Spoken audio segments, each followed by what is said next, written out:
The Secret Behind the Holiday Bookstore. A Miss Marple Mystery, Chapter 1. It was the sort of chilly autumn morning that made you feel the pull of a warm fire and the soft embrace of a cosy armchair. In the heart of the sleepy village of Brackley, the town square was alive with the familiar bustle of ordinary life.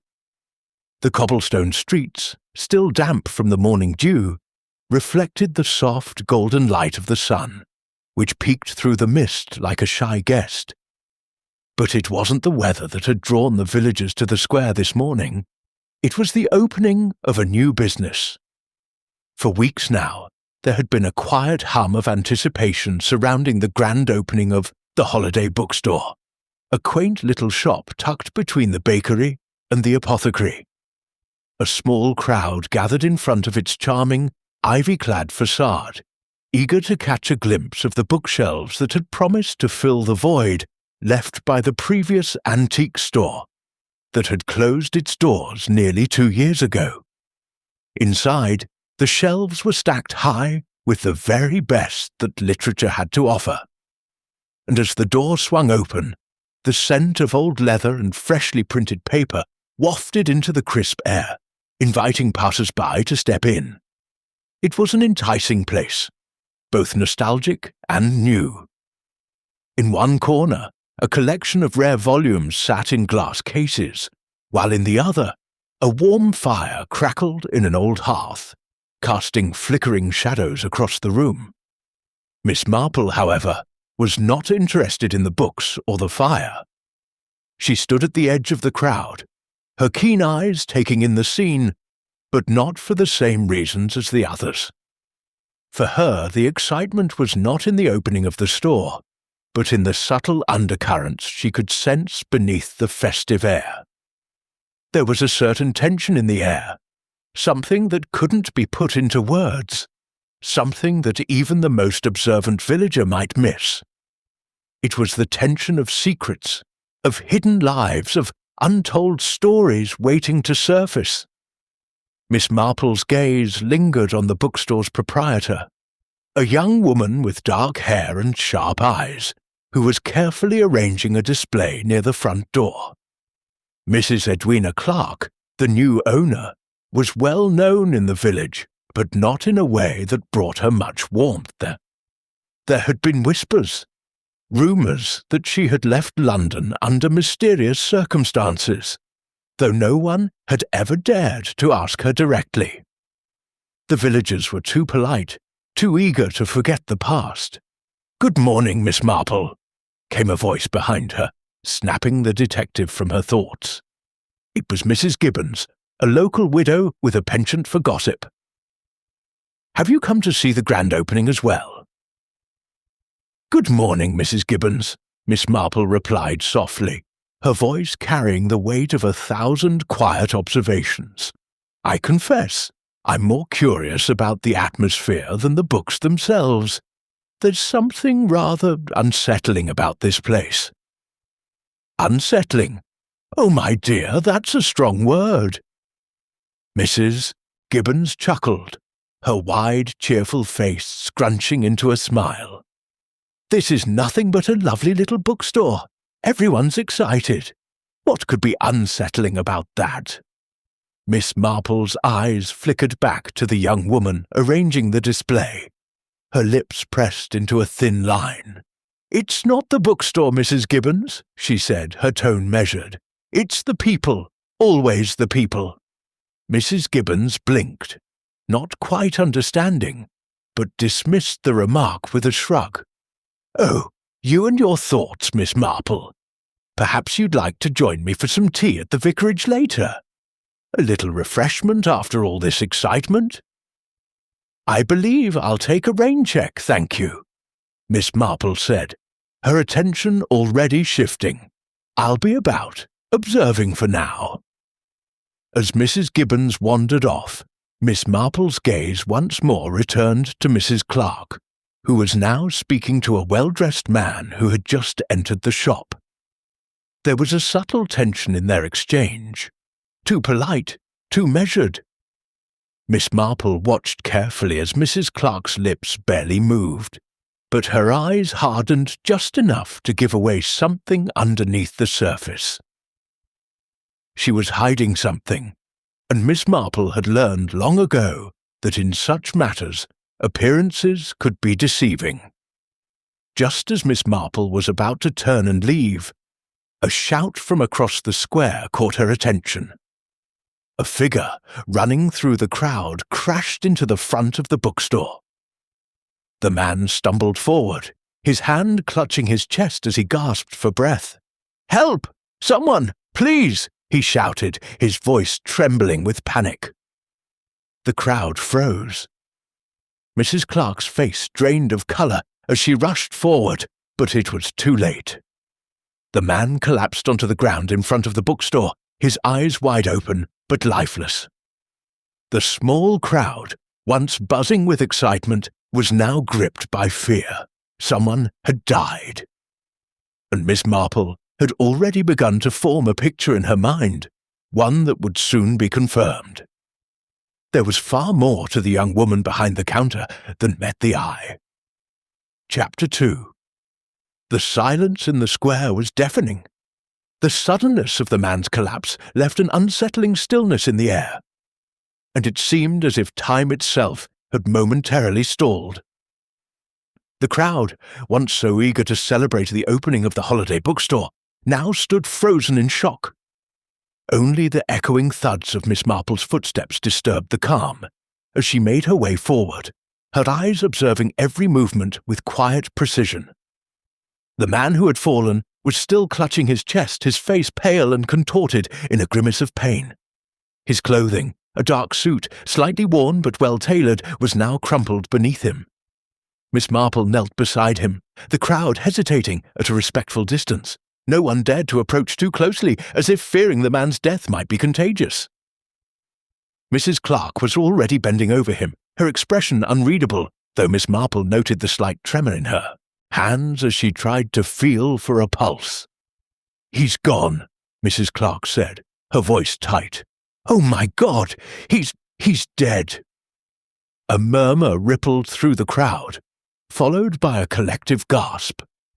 Some stepped back, while others craned their necks to catch a glimpse of the body. Miss Marple, however, remained calm, as always. She straightened, her gaze never leaving the lifeless form, her mind working furiously in the background, drawing together fragments of information she had already begun to collect. The man's collapse had not been a sudden spasm of agony, as one might expect from a heart attack. His body had fallen too gracefully for that. A deliberate slump, as though he had been rendered unconscious before hitting the ground. Miss Marple's keen eyes caught a flash of something beneath his jacket. A small, faint stain on the collar of his shirt, dark and out of place. Blood? No, something else. "Who is he?" she murmured to herself, though her question was overheard by Mrs. Gibbons, who had been standing nearby, wringing her hands nervously. "That's Mr. Gregson," Mrs. Gibbons whispered, her voice laden with both shock and curiosity. "A new man in the village, only been here a few weeks. I heard he came in with Mrs. Clark just a few days ago. They've been, well, seen together rather often." Miss Marple's eyes flickered toward Mrs. Clark, who was now standing, looking slightly pale. She exchanged a quick glance with the man beside her, an older gentleman with a thick grey moustache who had remained quiet until now. He looked just as startled, but also deeply uncomfortable, as if they both wished they could simply pretend nothing had happened. "Thank you, Mrs. Gibbons," Miss Marple said gently, her voice almost a whisper, as if speaking too loudly might disturb the delicate web of secrets she was beginning to unravel. A constable, arriving at the scene, was soon joined by the vicar, who had evidently heard the commotion. They moved with haste, taking charge of the situation, but Miss Marple knew their steps were too heavy, their assumptions too quick. There was something they were missing, something that the villagers were too eager to overlook in the face of scandal. "Miss Marple, my dear," the vicar said, his voice a mixture of concern and confusion. "Do you think—" She nodded slowly. "I believe there is more to this than meets the eye, Reverend." As the constable began questioning bystanders, Miss Marple's attention remained focused on the body. She noted the man's shoes, polished, albeit with scuff marks. His gloves, now discarded beside him, were clean and neatly folded. A man who had taken great care in his appearance, yet had clearly been caught off guard.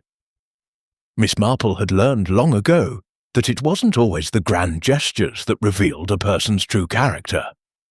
Sometimes it was the smallest details, the things that seemed unimportant, that spoke the loudest. Miss Marple's mind returned to Mrs. Clark. The woman's reaction, though outwardly one of shock, had seemed rehearsed. There had been a fleeting moment, a brief hesitation before she had spoken to the crowd, that Miss Marple had caught. It was subtle, but it was there. Mrs. Clark was hiding something. But what? The crowd began to disperse as the constable assured them that the authorities would handle the situation. A few of the more curious villagers whispered amongst themselves, but Miss Marple noticed how quickly their attention shifted, how the village's collective memory seemed to gloss over the man's death already. It was almost as if they didn't want to dwell on it, to avoid stirring the unease that threatened to crack open their neatly ordered world. Miss Marple, however, was not one to leave questions unanswered. The conversation she had overheard between Mrs. Clark and Mr. Gregson the day before surfaced in her mind. They had been discussing something in hushed tones, their faces shadowed by the angles of the bookstore's display window. Whatever it was, it had been important enough for them to exchange a glance laden with unspoken words. "Mrs. Clark," Miss Marple said, her voice quiet but firm, "may I have a word?" The bookstore owner turned, clearly startled, though she quickly masked it with a polite smile. "Of course, Miss Marple. What can I do for you?" "I wonder if you could help me with something," Miss Marple began, her tone light and conversational. "I saw you and Mr. Gregson together yesterday. You seemed, well, engaged in a rather serious discussion." Mrs. Clark's smile faltered for just a second, but she recovered quickly. "We were simply discussing business matters, Miss Marple. Nothing more." "Ah, of course," Miss Marple replied, her gaze steady. "But business matters can often be more complicated than they seem, can't they? I'm sure you'd agree, Mrs. Clark. A new business in town often stirs up quite a bit of interest." Mrs. Clark's eyes flickered nervously, but her voice remained calm. "I assure you, Miss Marple, there is nothing unusual about my relationship with Mr. Gregson. "Of course," Miss Marple interrupted gently. "But you know, the smallest details can often reveal far more than people realize. A man with his back to the wall, for instance, might not be as comfortable as he appears." Mrs. Clark's eyes widened, and Miss Marple could see her pulse quicken beneath her skin. But before Mrs. Clark could respond, the constable called for her attention, and she quickly turned away, eager to avoid further discussion. Miss Marple remained standing in the square, her mind already spinning with the threads of this new puzzle. The death of Mr. Gregson was no accident, and Mrs. Clark knew more than she was letting on. Chapter 3. The sun had slipped behind the low clouds, casting the village square in a dim, overcast light. As the constable, a young man named Thomas Hall, began to direct the few remaining villagers away from the scene.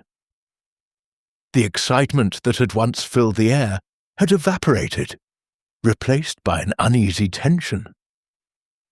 Miss Marple remained at the edge of the crowd, her gaze never leaving the body of Mr. Gregson, now covered by a plain white sheet. While the villagers returned to their daily routines, some exchanging hurried whispers, Miss Marple lingered. She had seen something others had missed. The way the body had fallen suggested no panic, no frantic effort to flee.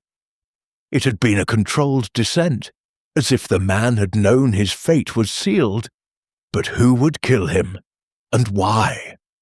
She turned toward the bookstore, her mind already piecing together the small observations she had made over the past few days. Mrs. Clark's nervous reaction, the tense conversation she had overheard, the fact that the man had been a recent arrival, too many small threads that didn't yet connect. As Miss Marple walked slowly toward the store, her thoughts turned to the other villagers who had been present in the square. The young woman who worked as the town's baker, the elderly couple from the vicarage, and the travelling salesman who had always seemed a bit too polished for such a quiet village. They all had their own little dramas, their own secrets. A soft voice interrupted her musings. "Miss Marple?" She turned to find Mrs. Gibbons again, her face a mixture of curiosity and apprehension. "Yes, Mrs. Gibbons?" Miss Marple asked, offering a polite smile. "I don't mean to trouble you," Mrs. Gibbons said, glancing around nervously, "but you've been here a while, and I just thought, perhaps you'd like to know that Mr. Gregson wasn't exactly the man he appeared to be." Miss Marple raised an eyebrow. Her interest piqued. "Oh, how so?" "Well," Mrs. Gibbons lowered her voice, though no one was near enough to overhear. "I overheard something quite peculiar the other evening when I was at the pub. Mr. Gregson was talking to Mrs. Clark. She didn't seem pleased, and he didn't seem like the sort to take no for an answer."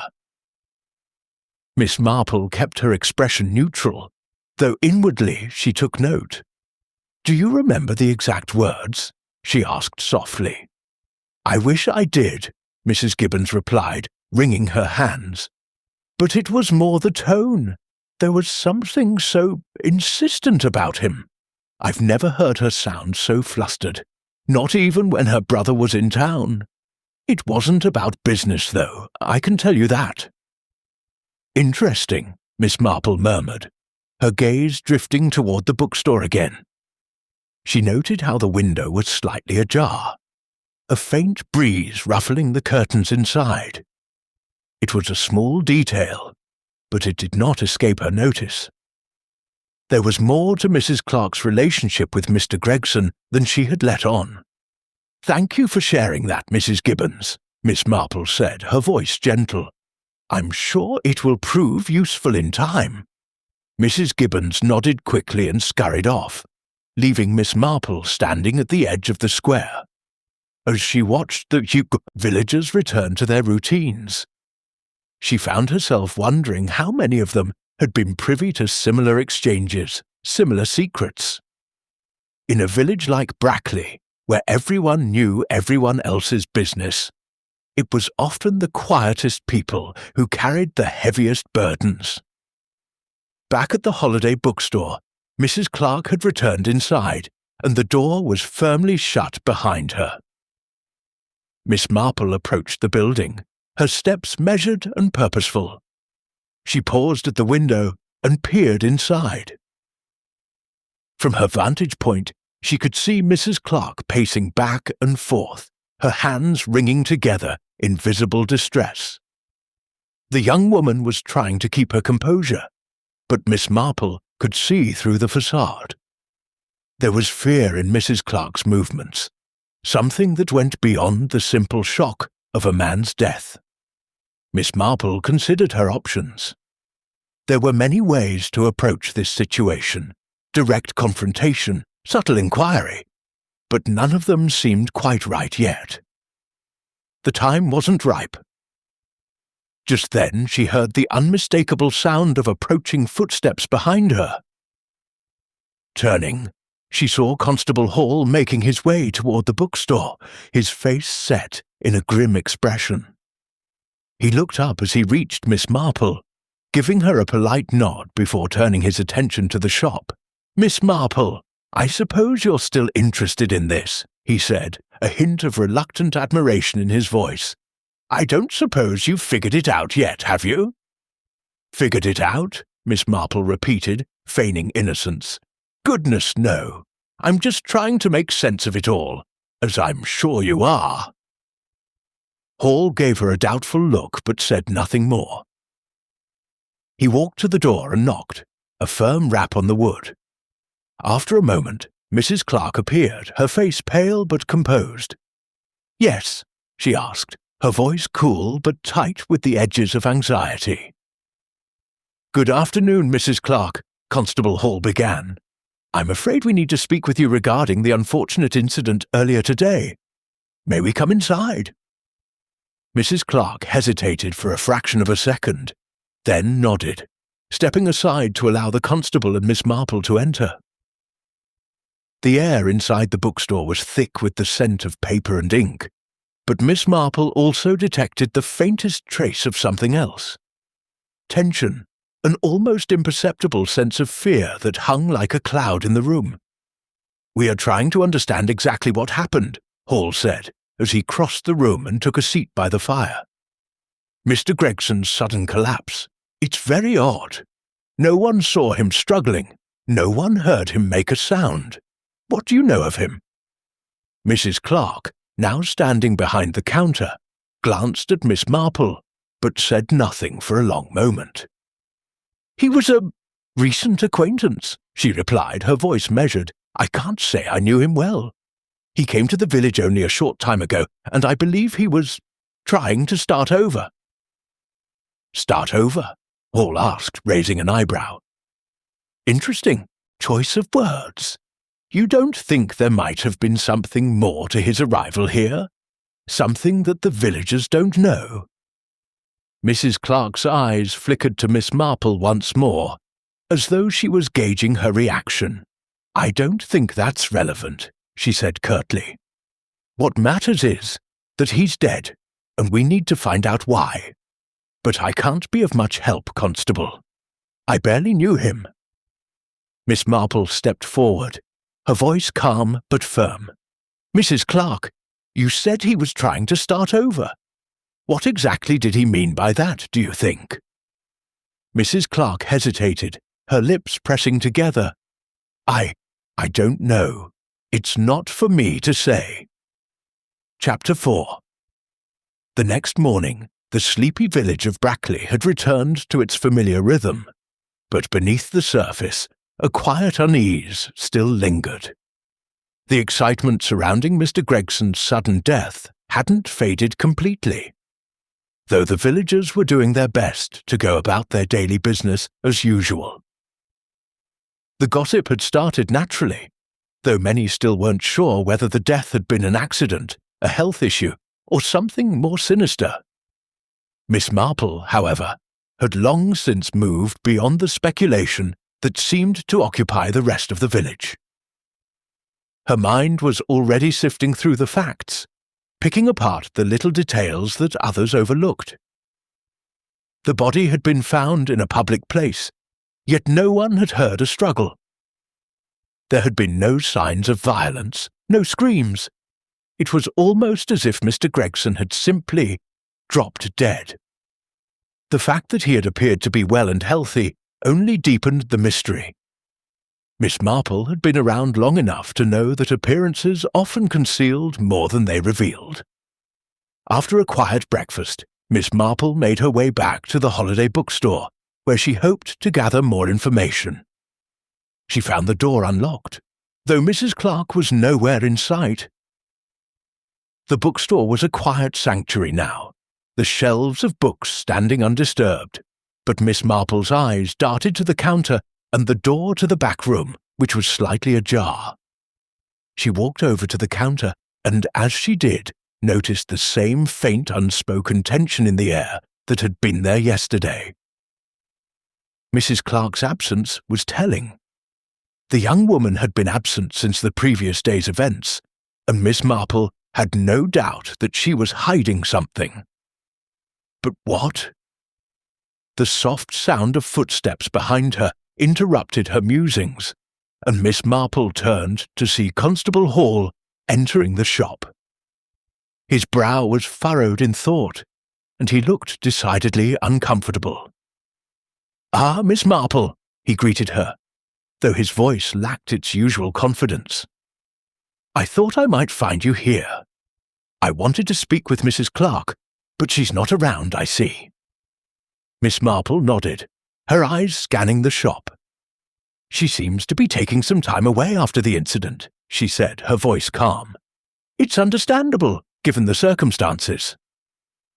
"I suppose so," Constable Hall muttered, rubbing his chin thoughtfully. "I've been speaking to a few of the villagers, trying to piece together what happened, but the thing is, well, nothing seems to add up."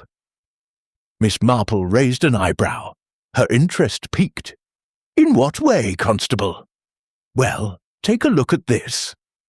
He handed her a piece of paper, what appeared to be a letter. "This came in with the post yesterday, just hours before Mr. Gregson was found dead.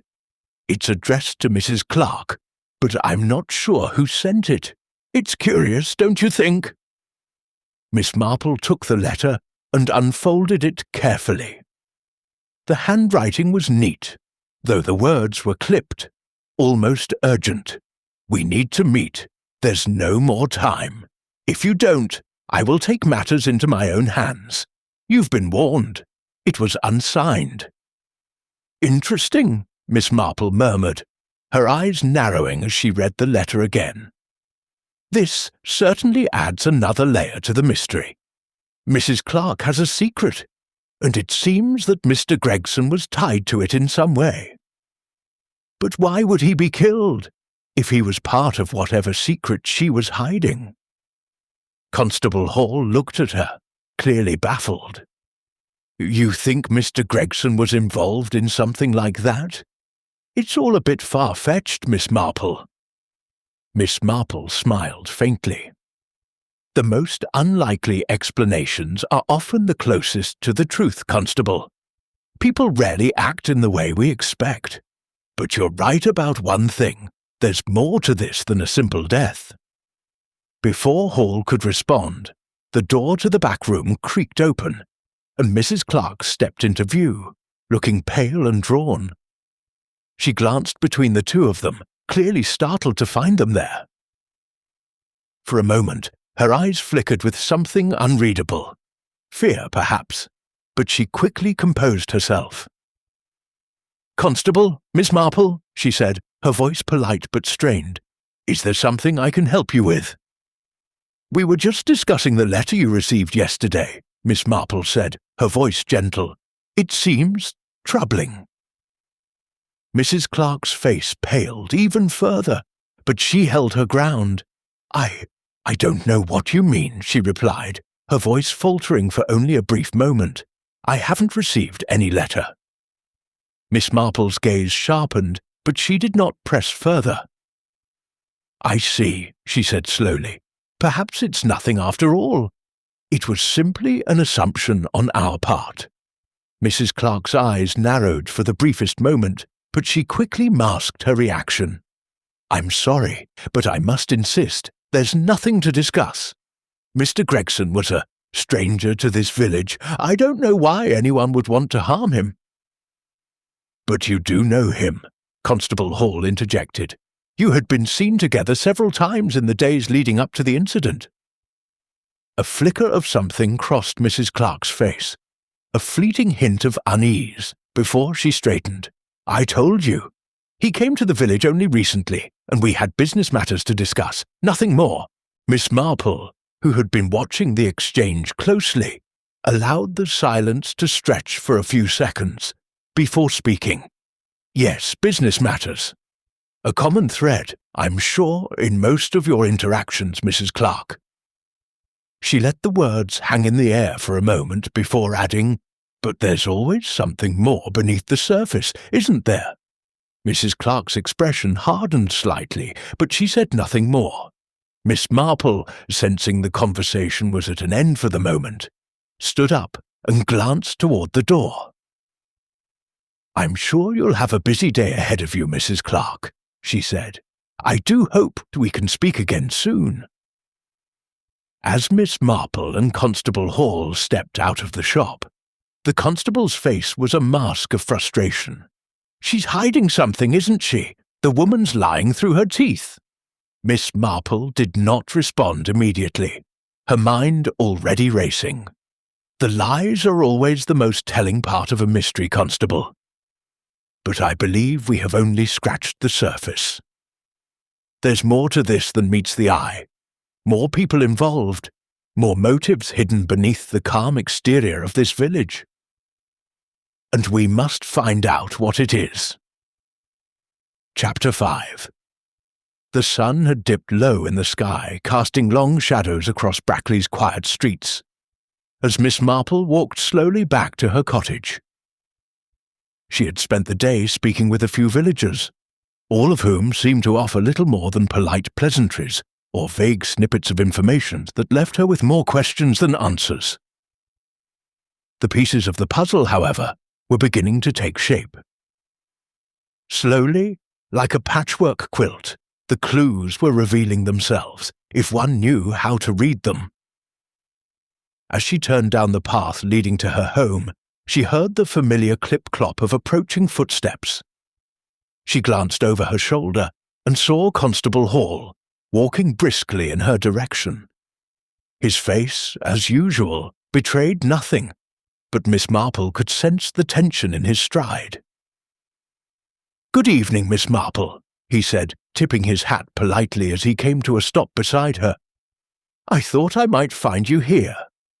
"Good evening, Constable," Miss Marple replied, her voice calm. "I take it you've learned something."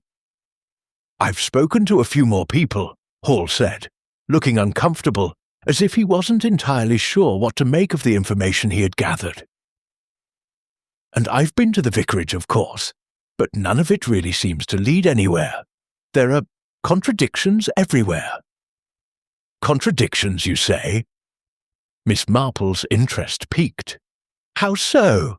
"Well," Hall began, rubbing the back of his neck, "the vicar's wife swears she didn't see anything unusual at the time of Mr. Gregson's death, but then she told me later that she thought she heard a loud noise coming from the bookstore.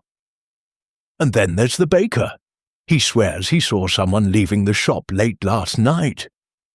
But when I asked Mrs. Clark about it, she denied it, of course." "Of course, Missy," Marple echoed thoughtfully, her gaze fixed ahead. "Everyone has a different version of events, and yet all of them must hold a kernel of truth.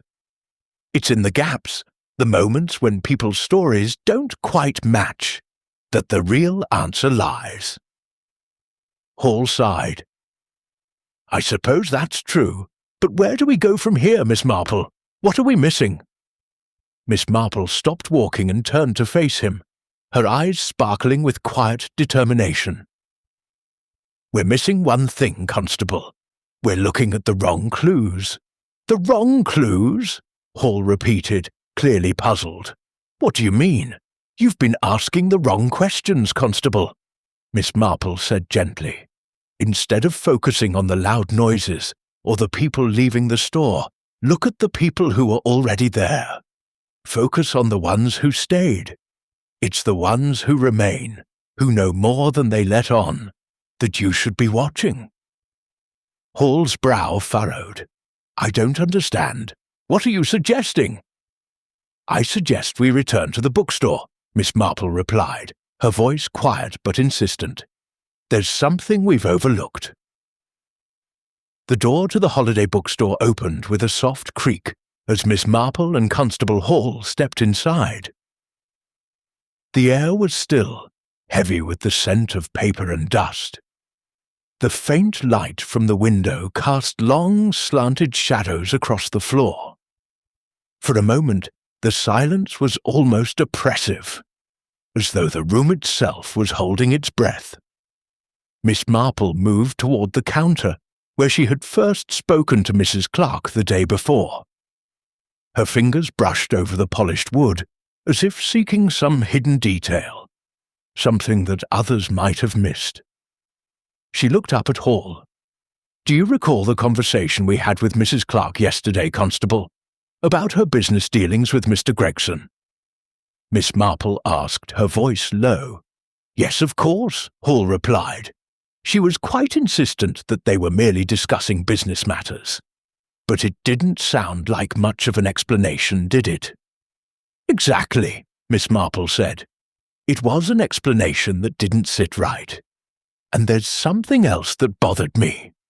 When Mrs. Clark showed us the back room, do you remember what caught your attention? Hall thought for a moment. The ledger, I suppose? It looked a bit out of place, didn't it? Miss Marple nodded. Yes, but it's not the ledger itself that holds the answer. It's what was inside it. A single name. A name that shouldn't have been there. She walked over to the back room, where a small desk was tucked near the wall. It was cluttered with papers, and atop the mess sat the ledger Hall had mentioned. Miss Marple opened it carefully, flipping through the pages until she came to one that had been hastily folded in half. She smoothed it open, revealing a name that was written in bold ink. Gregson Raymond. Hall asked, his confusion evident. That's Mr. Gregson's first name, isn't it? Yes, Miss Marple replied, softly.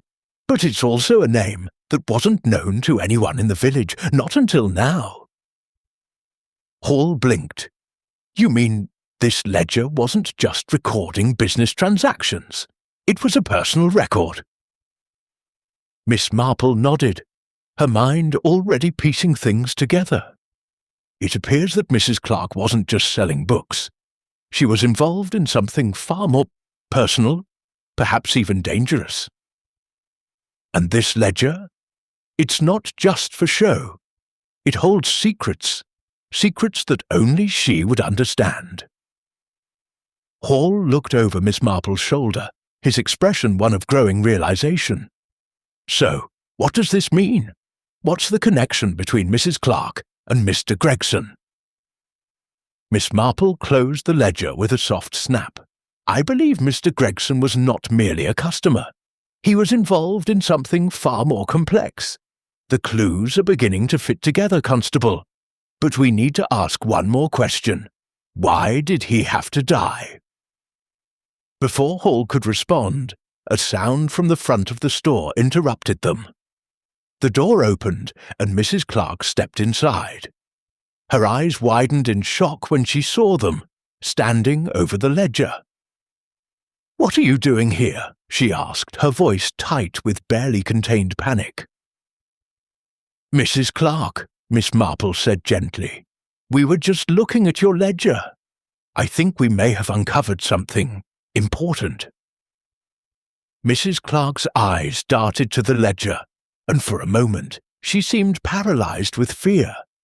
Then, in the next breath, she regained control of herself, her expression smoothing over into a cold mask. "I told you before, Miss Marple," she said, her voice steady but with an edge of warning. "I don't know what you think you found, but you're mistaken. This is nothing." Miss Marple smiled, though there was little warmth in it. "I don't think so, Mrs. Clark. You're hiding something, and I believe it's about to come to light." Chapter 6. The days that followed the discovery of the ledger were filled with an unsettling quiet that seemed to descend upon Brackley. The villagers, while still buzzing with the gossip of Mr. Gregson's death, appeared to settle back into their routines, each unsure how much they truly knew about the events surrounding his demise. But for Miss Marple, the pieces of the puzzle were becoming clearer, though the full picture still eluded her. Mrs. Clark's reaction to the ledger had been telling, though she had tried to mask her discomfort behind a practiced composure. Miss Marple could see that the young woman was far more involved in this mystery than she had let on, but she had not yet revealed the true extent of her secrets. And it was these secrets, Miss Marple suspected, that held the key to understanding why Mr. Gregson had to die. The next afternoon, Miss Marple decided to pay a visit to the vicarage. The vicar's wife, Mrs. Cartwright, had been one of the first to arrive at the scene of Mr. Gregson's death, and Miss Marple was curious about the things the woman might have seen or overheard that she had not yet shared with the constable. As she walked through the winding streets of Brackley, the village seemed to grow quieter. The sound of birds in the trees, the only thing breaking the stillness. There was something about the atmosphere, something pregnant with anticipation, that made Miss Marple feel as though she were walking into a trap of sorts. But then again, she always felt that way before the truth was laid bare. When she arrived at the vicarage, she was greeted by Mrs. Cartwright, who was, as usual, wearing a slightly harried expression. Her face was pale, as though she hadn't slept well the night before, and Miss Marple couldn't help but notice how tightly she clasped her hands as they shook a little. "Miss Marple, how lovely to see you," Mrs. Cartwright said, though her voice was a bit too high-pitched. "I suppose you're here to talk about Mr. Gregson's unfortunate death." "Yes, Mrs. Cartwright, I am," Miss Marple replied, her tone gentle but direct. "You were one of the first people to arrive at the scene. Perhaps you saw something the constable didn't ask about?" Mrs. Cartwright's eyes shifted nervously, but she stepped back, allowing Miss Marple to enter. "Of course, come in. I'm afraid I'm not much help, though. I've already told the constable everything I saw." "I'm sure you did," Miss Marple said, taking a seat by the fire. "But sometimes, in moments of great distress, people overlook the smallest details. It's those details that can often tell us the most." The vicar's wife hesitated, then sat opposite Miss Marple, her fingers fidgeting with the lace of her apron. "I did see something, now that you mention it," she said quietly. "When I arrived at the bookstore, I saw Mrs. Clark standing outside. She was very still. I didn't hear anything, but she looked as though she was waiting for someone. Or something." Miss Marple's eyes sharpened. "Waiting for someone? Did you see who it was?" Mrs. Cartwright shook her head. "No, but I did notice a man's shadow crossing the doorway just before I entered. I thought it might have been Mr. Gregson, but it didn't seem quite right. The shadow moved too quickly." Miss Marple nodded slowly. "Interesting. And what about Mrs. Clark? Did she appear concerned in any way? Was she aware of Mr. Gregson's condition before the constable arrived?" Mrs. Cartwright bit her lip, clearly uncomfortable with the question. I don't know. She seemed fine, though she was very focused on something inside the shop. She didn't look at me when I arrived, not until I spoke. I suppose I could have been mistaken." "You're not mistaken," Miss Marple said softly.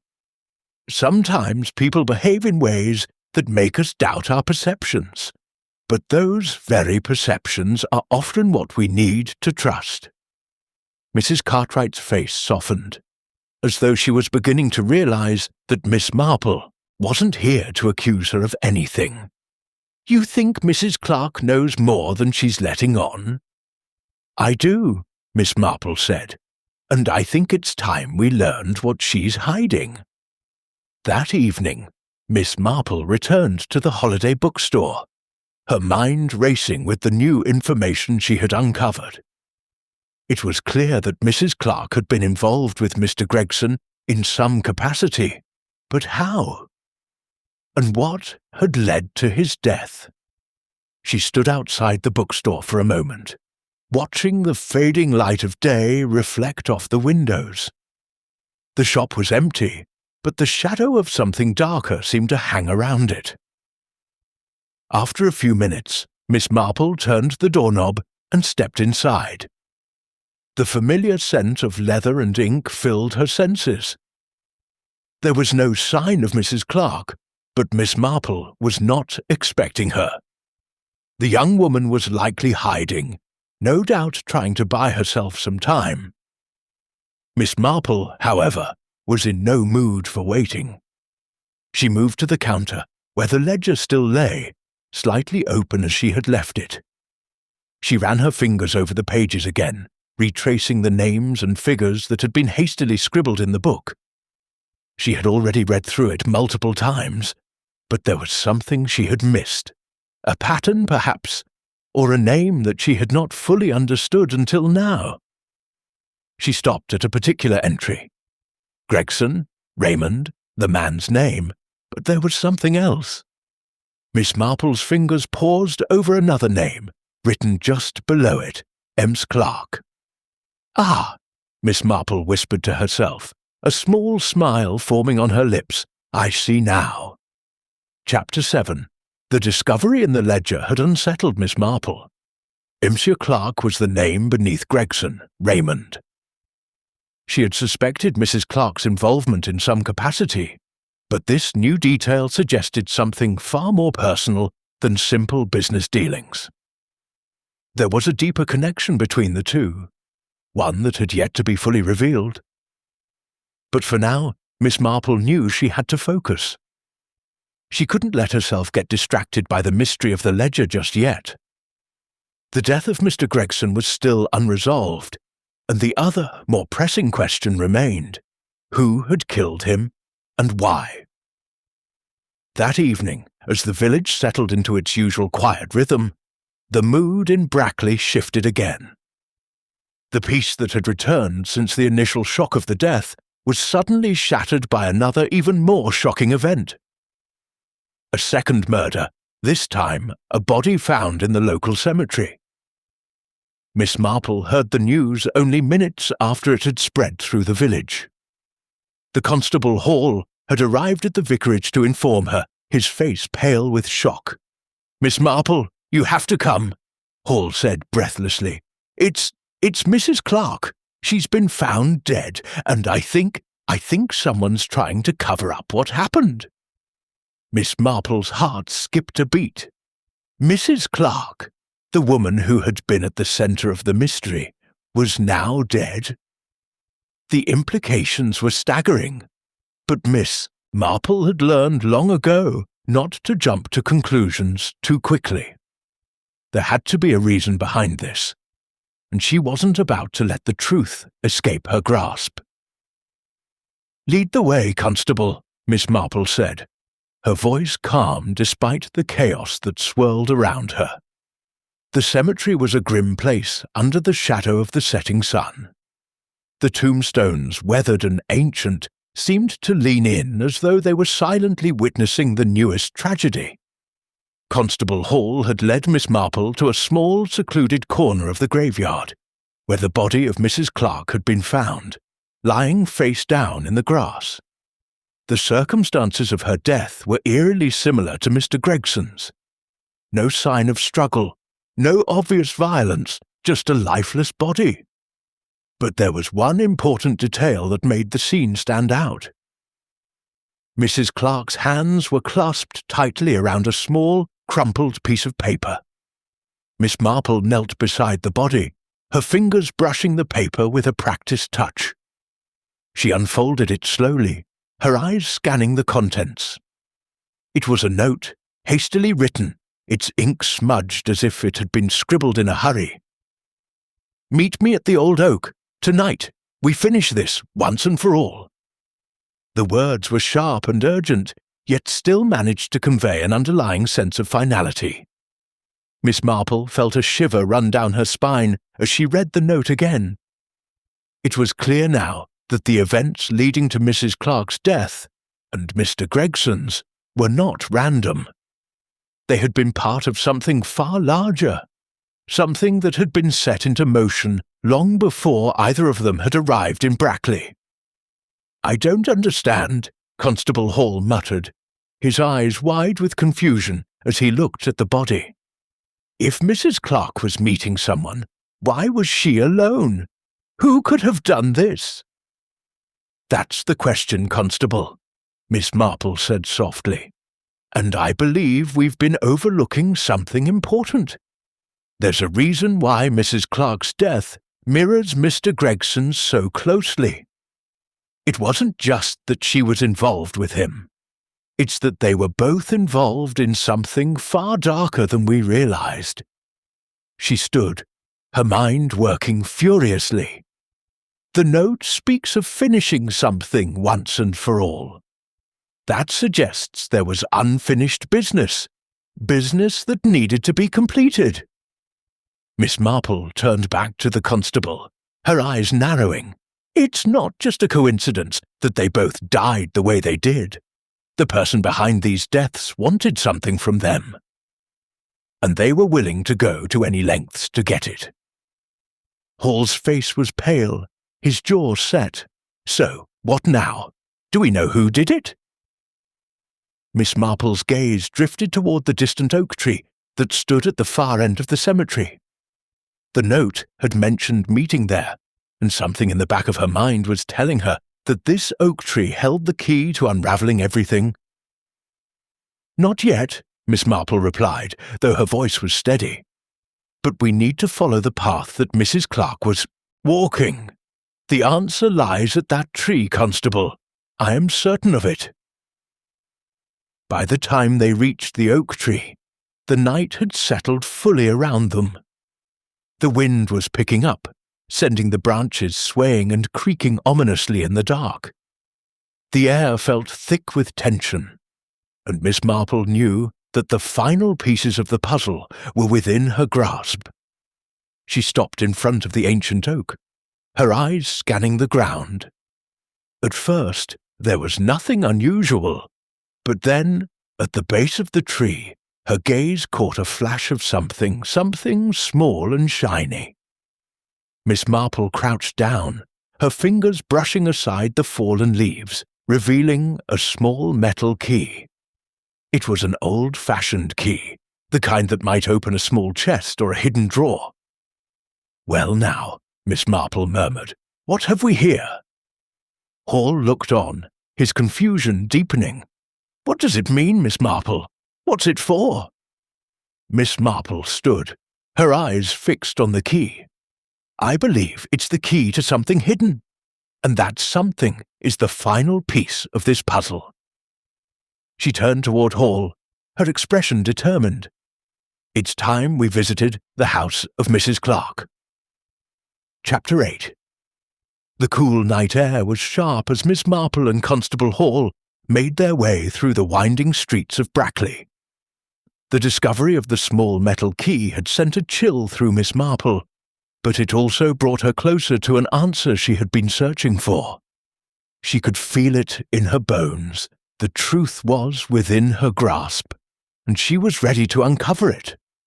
Mrs. Clark's house sat at the edge of the village, nestled between the gnarled trees of a small orchard. It was a large, somewhat imposing structure, far grander than the humble bookstore it housed.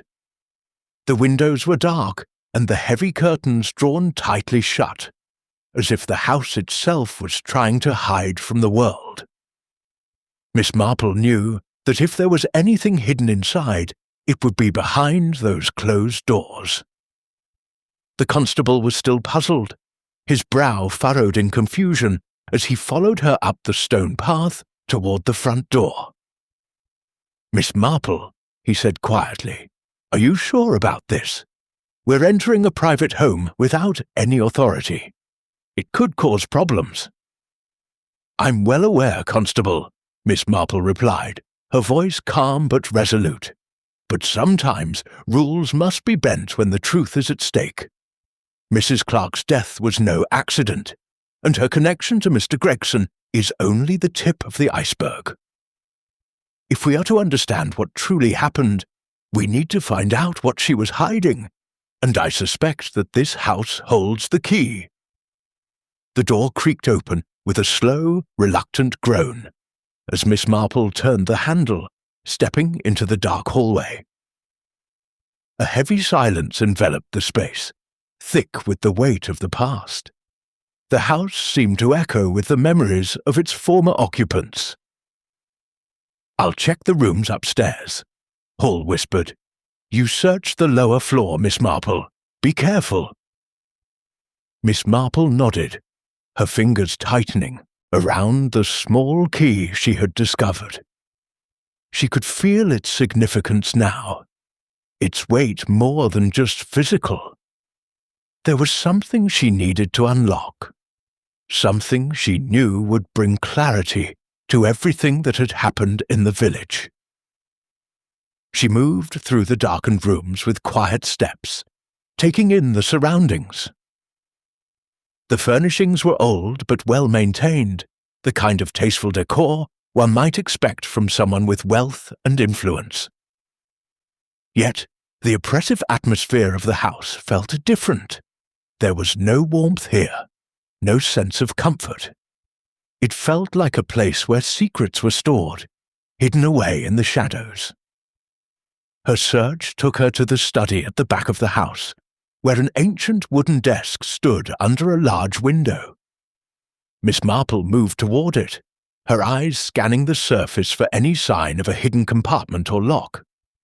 The desk drawers were all neatly organized, containing nothing more than a collection of old papers, letters, and personal effects. But as she opened the final drawer, her fingers brushed against something cold and metal. It was a small lockbox, slightly tarnished with age. Miss Marple's pulse quickened as she placed the key into the lock. It turned with a satisfying click, and she lifted the lid, revealing a stack of documents, each one carefully folded and secured with a ribbon. Miss Marple carefully lifted the top sheet, her eyes scanning the delicate handwriting on the paper. It was a letter written in haste, and the words on the page confirmed what she had suspected. The connection between Mrs. Clark and Mr. Gregson ran deeper than a mere business partnership. The letter spoke of an arrangement, a deal that had gone awry, one that had involved a third party, a person with a great deal to lose. The letter mentioned something else, too, something that sent a cold shiver down Miss Marple's spine. It was a name, one she had heard in passing but had never truly considered before. Harrison Blackwell. "Who is Harrison Blackwell?" Miss Marple murmured to herself. The name seemed familiar, yet elusive. Just then Constable Hall appeared in the doorway, his face pale. "Miss Marple, you need to see this," he said urgently. "Upstairs. It's about Mrs. Clark." Miss Marple's heart skipped a beat as she folded the letter and slipped it into her coat pocket. She followed Hall upstairs, her mind already racing. What new discovery could possibly be waiting for her? The house had already revealed so many secrets, but something told her that this would be the key to unlocking everything. They entered a small bedroom at the end of the hallway, where Hall had stopped near a heavy wardrobe. The door was slightly ajar, and inside, Miss Marple could see a collection of old, forgotten garments. But it was what lay behind the clothes that caught her attention. A hidden compartment, cleverly concealed within the wardrobe's frame. "Do you see?" Hall asked, his voice tense. "It's like she was hiding something she didn't want anyone to find." Miss Marple's eyes narrowed as she moved closer. She carefully opened the hidden compartment, revealing a small box, no larger than a bread loaf. It was old, its surface worn and scratched from years of use, but it was unmistakably important. She lifted the box out and placed it on the bed, her hands steady despite the rising anticipation. Inside, there were more documents, more letters, but also something else. Photographs. Dozens of them, all of different people. But the most disturbing one was a photograph of Mrs. Clark, standing with a man Miss Marple immediately recognized, Harrison Blackwell. "Ah," Miss Marple whispered, "so it's all coming together now." Hall looked down at the photograph, his confusion deepening. "What does this mean? Who is Harrison Blackwell? Why would he be involved with Mrs. Clark?" Miss Marple glanced up at him, her mind already piecing together the information. Harrison Blackwell is a name tied to a scandal in London. He's been involved in shady business dealings, and he has a long history with Mrs. Clark. She's been hiding something from the village, something that goes far beyond the bookstore. She looked down at the photograph again, her eyes scanning the faces of the people in the image. One thing was certain. Blackwell had been more than just a business partner to Mrs. Clark. He had been a collaborator in something dark, something that had led to murder. The truth was within her grasp, and Miss Marple could feel the threads pulling tighter around her. Chapter 9. Miss Marple stood silently in the bedroom, her hands resting on the small box filled with letters and photographs. She had known, deep down, that something more was at play in the deaths of Mr. Gregson and Mrs. Clark. Now, with Harrison Blackwell's name surfacing, the pieces were beginning to fall into place. The connection between Mrs. Clark, Blackwell, and the tragedy unfolding in Brackley was clearer than ever. But there were still too many questions to answer. She looked over at Constable Hall, who was still processing the photographs, his brow furrowed in confusion. "Do you see, Constable?" she said, her voice quiet but firm. The deaths of Mr. Gregson and Mrs. Clark were not random. They were deliberate. They were orchestrated by someone who wanted to cover their tracks. And that person, I believe, is Harrison Blackwell. Hall looked up at her, his expression one of disbelief. But why? What does he have to gain from all of this? Miss Marple turned the photograph of Mrs. Clark and Blackwell over in her hands, her gaze thoughtful. That's the question, isn't it? Why would he go to such lengths to silence two people? What was it that they knew? She placed the photograph back into the box and stood up, her mind already working through the next steps. "We need to confront Blackwell," she said, her voice steady, "and we need to do it carefully. He's a dangerous man, Constable, the kind who doesn't hesitate when his secrets are threatened." Hall nodded, though he still looked uncertain. "I agree, but how do we confront him without tipping him off?" Miss Marple smiled faintly, the glimmer of understanding sparking in her eyes. "I think I have just the plan." That evening, under the dimming light of dusk, Miss Marple and Constable Hall made their way to the local inn, where Harrison Blackwell had been staying since his arrival in Brackley. His presence in the village had been subtle, almost unnoticeable, but Miss Marple had never been one to ignore the quietest of presences. She had always known that Blackwell was tied to the events unfolding in the village. She simply needed to draw him out. The inn was a small, cosy establishment with a fire crackling in the hearth and the murmur of quiet conversation in the background. Blackwell, sitting near the back, was hard to miss.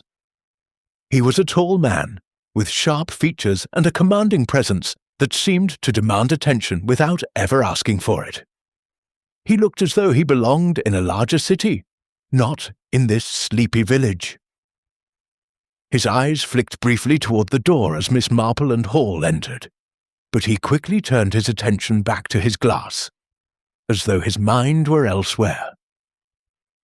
Miss Marple made her way toward his table, her steps slow and deliberate. Hall, following closely behind, hesitated but did not speak.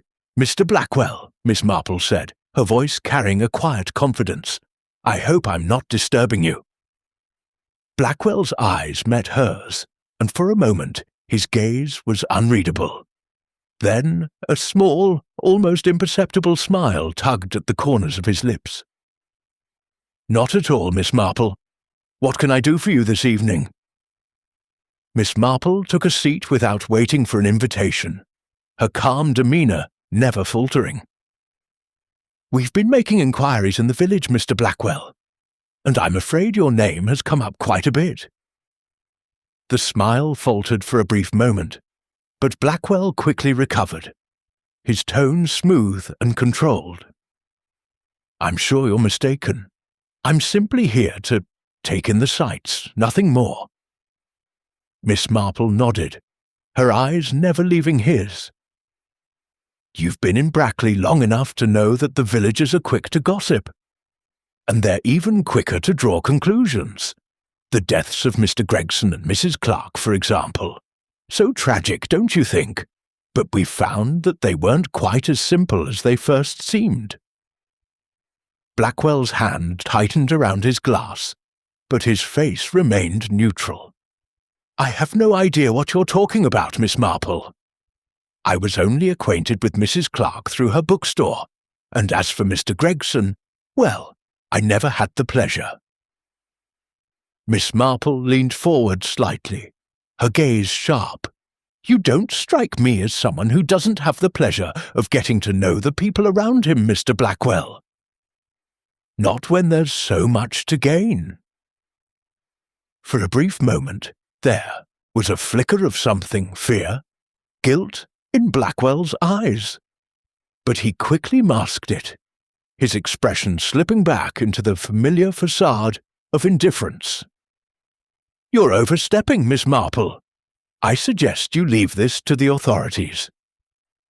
Miss Marple sat back in her chair, her smile gentle but filled with an underlying edge of steel. "Oh, I do leave things to the authorities, Mr. Blackwell, but I do have one thing I'd like to ask you before I go. Something I've been wondering for quite some time." Blackwell raised an eyebrow, clearly trying to maintain his composure.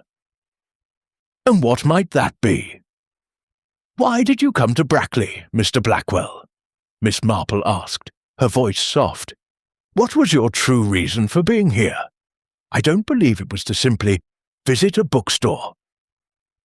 Blackwell's mask cracked for just a second, and Miss Marple saw it, his hand trembling slightly as he set his glass down. It was enough. The truth was beginning to slip through his defences, and he knew it. Chapter 10. For a moment, Blackwell said nothing. He stared at Miss Marple, his sharp features frozen in place, his eyes betraying nothing but a flicker of discomfort that quickly vanished. His demeanour shifted as he reached for his glass, but instead of taking a drink, he set it down with deliberate care. "I'm not sure what you think you're implying, Miss Marple," Blackwell said slowly, his voice cold and calculated. "But I don't appreciate being interrogated like this. You have no evidence linking me to either death." Miss Marple sat back in her chair, her gaze unflinching. "Evidence? No, I don't believe I do have evidence," she replied, her voice low, almost thoughtful. "But evidence isn't always the first thing that comes to light, Mr. Blackwell.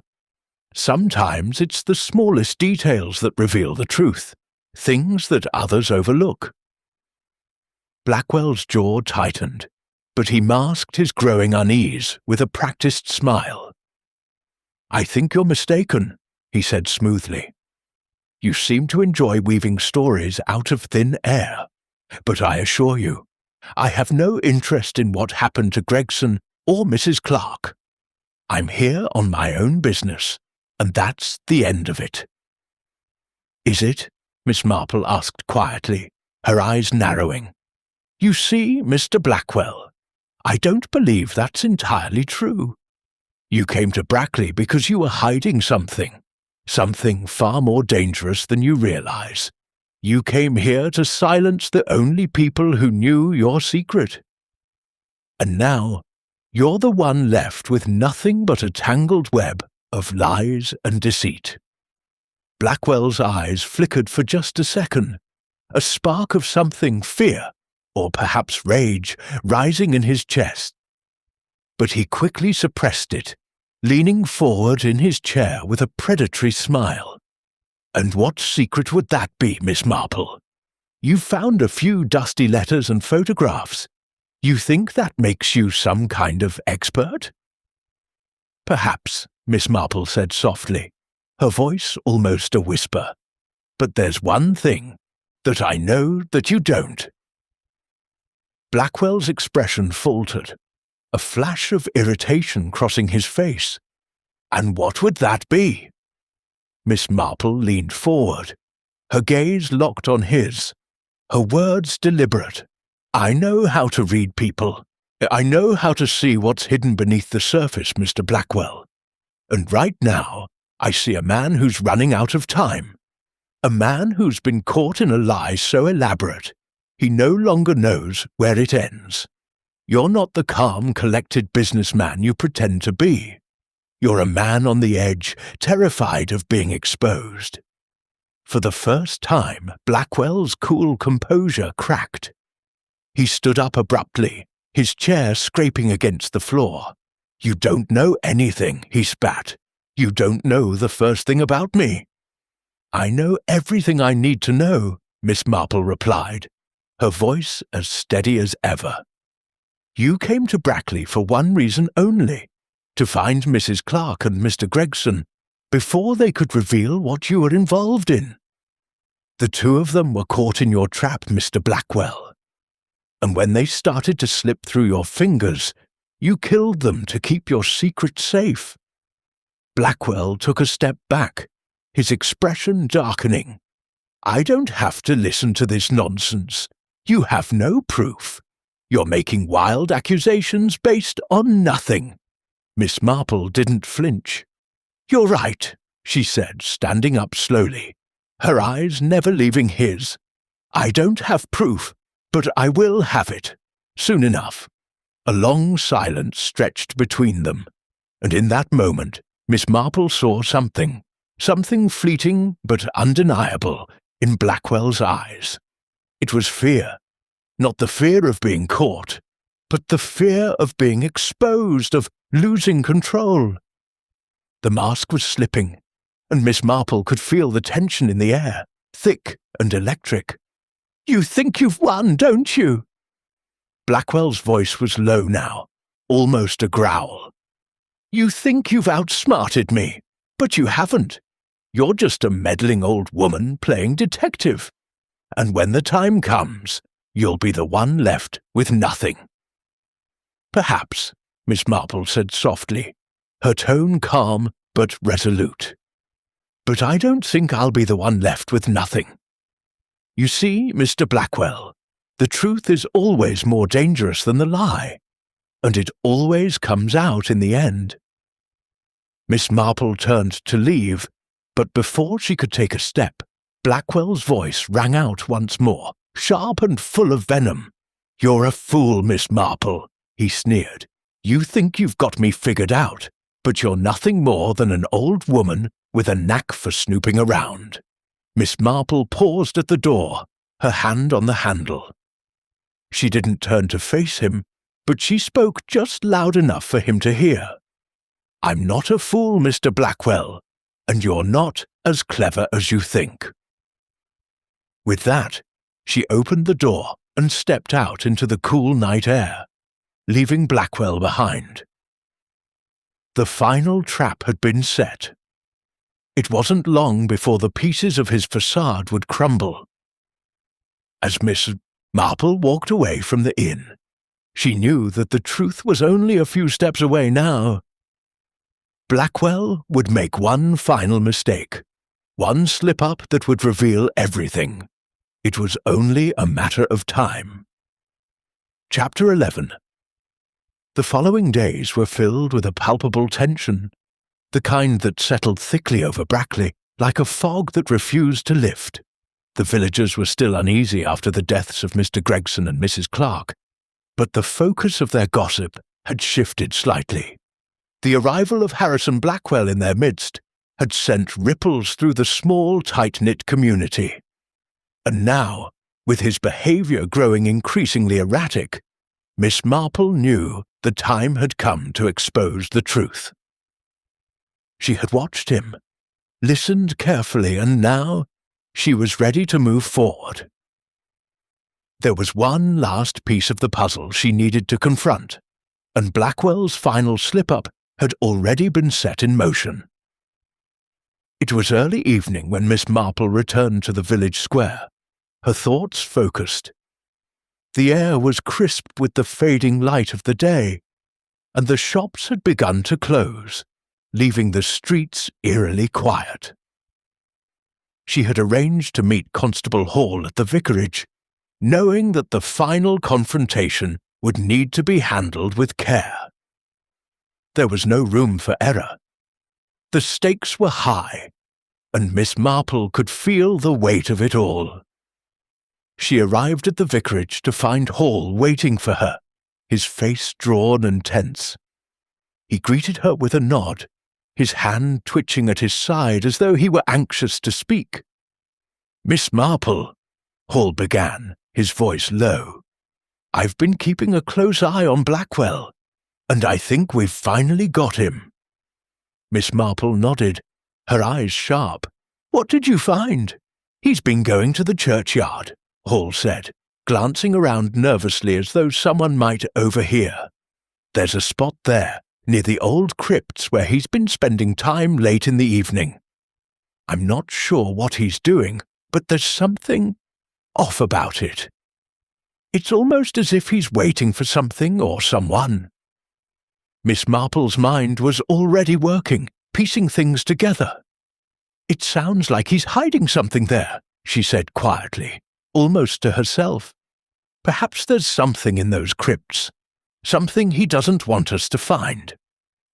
Hall nodded, clearly eager to act. "What do you want to do? Should we go there now?" Miss Marple shook her head. "Not yet. We need him to make the first move. We need to set the stage so he reveals himself fully." The constable frowned but said nothing, sensing that Miss Marple had a plan. They would wait, and Blackwell would eventually expose his own guilt. Miss Marple was certain of it. Later that evening, under the cover of darkness, Miss Marple and Constable Hall took their positions at the edge of the cemetery, hidden behind a row of tall hedges that bordered the graveyard. The church bell rang out in the distance, marking the hour. Miss Marple could feel the adrenaline beginning to stir in her veins. Everything had led to this moment. Blackwell had not yet arrived, but Miss Marple had no doubt he would. He had to. The crypts held the key to everything, and he knew it. He would come to protect whatever secret he had buried there, just as he had done with Mrs. Clark and Mr. Gregson. Sure enough, as the last echo of the bell faded, a figure appeared at the far end of the cemetery, moving quickly and quietly through the darkened paths. Blackwell was here. He paused at the entrance to the crypts, his gaze scanning the surroundings before he stepped inside, disappearing into the shadows. Miss Marple exchanged a look with Hall, who was crouched beside her, barely breathing. "Now," she whispered.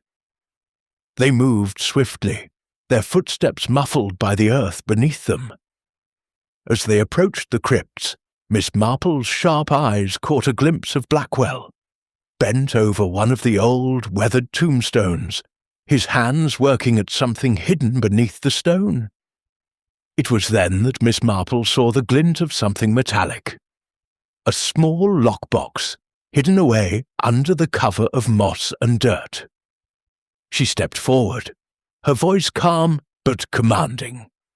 "Mr. Blackwell, I think you've been hiding something from us." Blackwell froze, his hand still resting on the box. He straightened, his face pale in the dim light.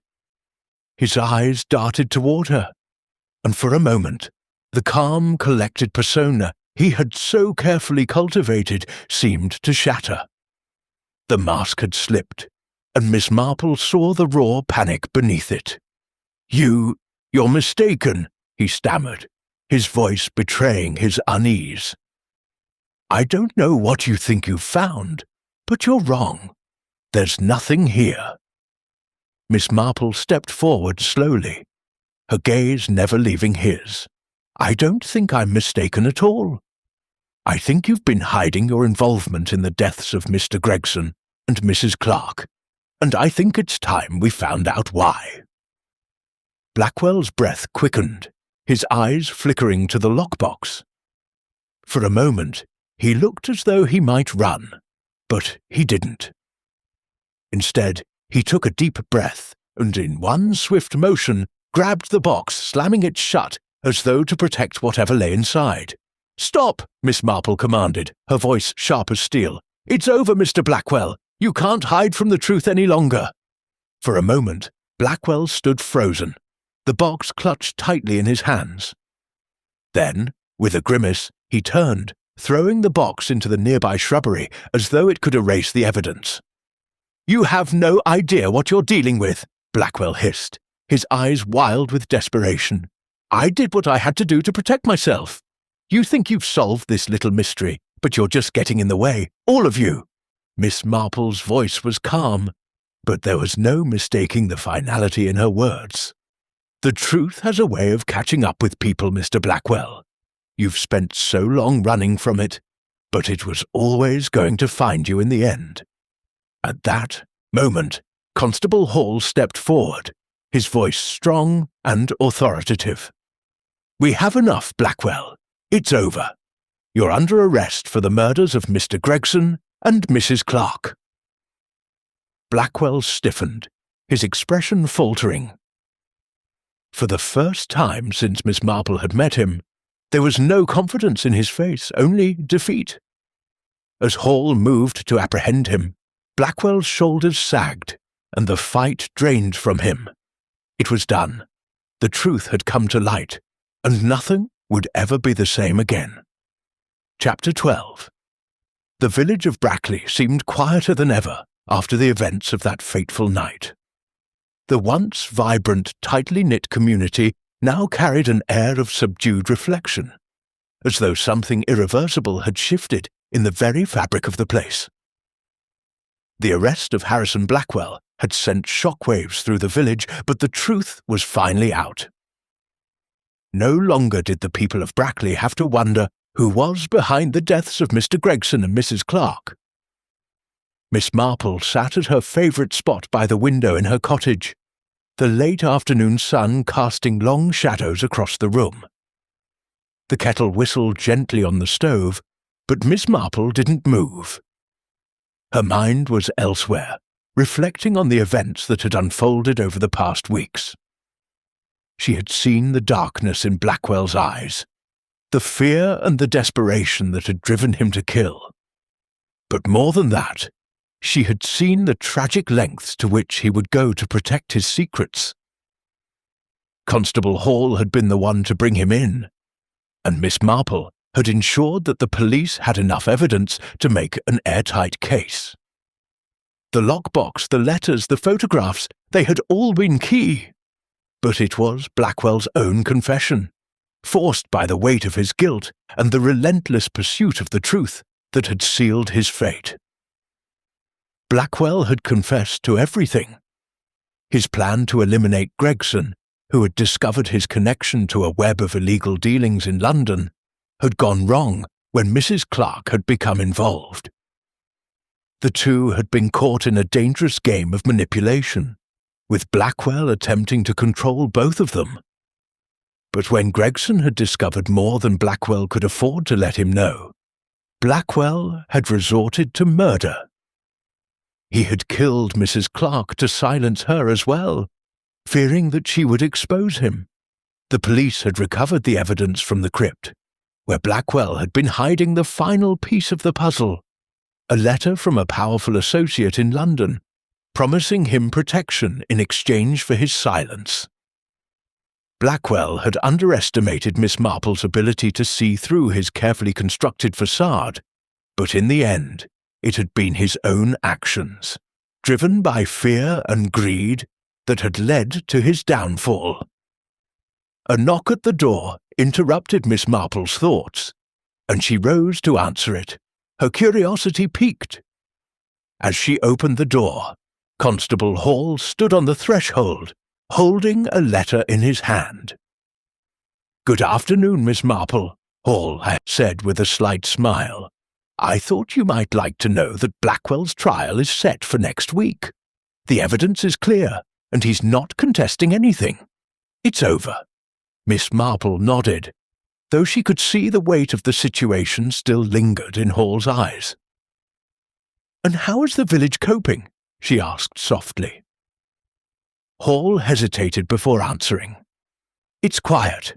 People are still talking, of course, but there's a sense of relief now that we know the truth. No more secrets, no more lies."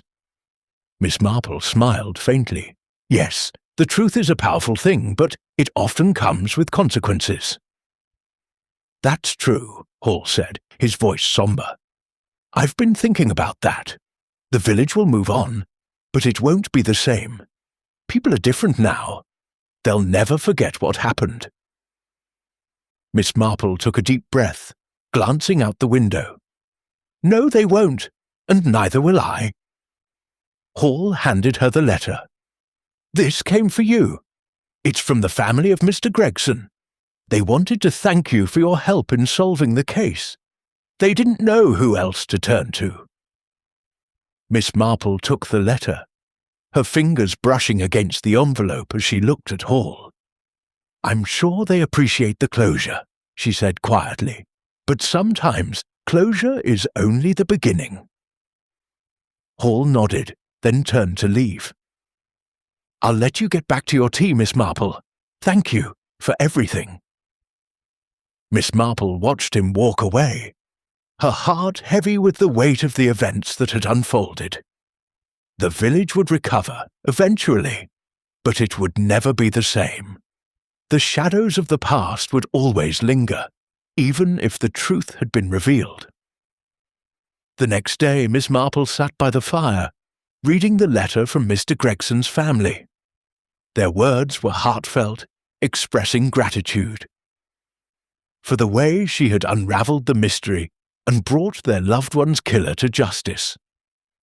She had no desire for accolades, but there was something bittersweet in the recognition. The tragedy of Mr. Gregson's death and the loss of Mrs. Clark would never be forgotten, but at least the truth had been brought to light. She put the letter down, gazing out the window at the peaceful village beyond. In many ways, the case had been a stark reminder of the darkness that could lie hidden beneath the surface of even the most seemingly innocent lives. It was the kind of mystery that could only be solved by someone who understood the human heart, the desires, the fears, the secrets that people tried so desperately to hide. Miss Marple stood and walked to the window, looking out over the familiar streets of Brackley. The village had returned to its peaceful rhythm, but Miss Marple knew that the truth would always leave its mark. The consequences of the past would ripple outward, affecting the lives of the people here in ways they could not yet understand. The case was solved, the killer apprehended, and the truth laid bare. But Miss Marple knew that human nature, with its flaws and its capacity for darkness, would never change. There would always be more mysteries to solve, more truths to uncover. And when the time came, she would be ready to face them, as she always was. For in the end, it wasn't just the solving of the mystery that mattered. It was the understanding of the people who created it.